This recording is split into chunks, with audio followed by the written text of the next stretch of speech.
સુરતના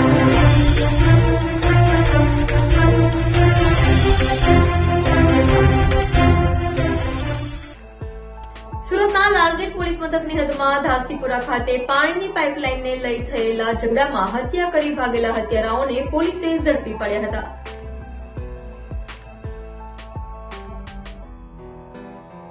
સુરતમાં વધી રહેલી હત્યાની ઘટનાઓ વચ્ચે લાલગેટ પોલીસ મથકની હદમાં હત્યા કરનારાઓને પોલીસે ઝડપી પાડ્યા હતા.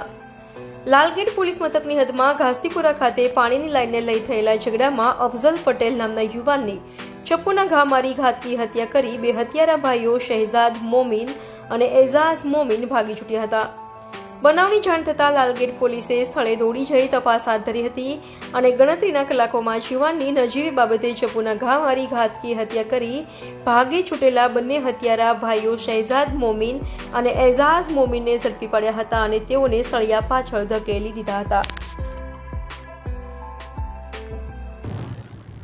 તારીખ 26/11/2024 રોજ લાલગેટ પોલીસ સ્ટેશન વિસ્તારની અંદર ધાસ્તીપુરાની અંદર રાત્રે 1:30 વાગ્યાની આસપાસ અફઝલ પટેલ કરીને એક ઈસમ હતો જેનો મર્ડરનો ગુનો દાખલ થયેલો હતો.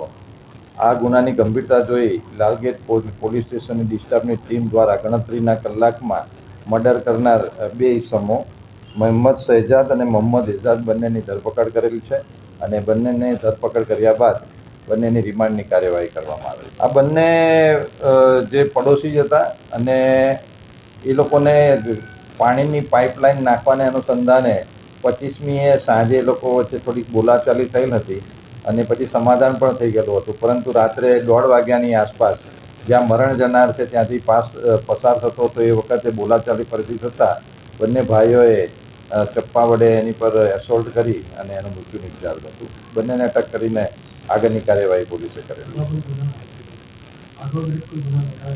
આ લોકોની કોઈ ગુનાહિત કૃત્ય અત્યાર સુધી ધ્યાનમાં આવેલું નથી, પરંતુ એ દિશામાં પણ તપાસ કરવામાં આવશે. આભાર.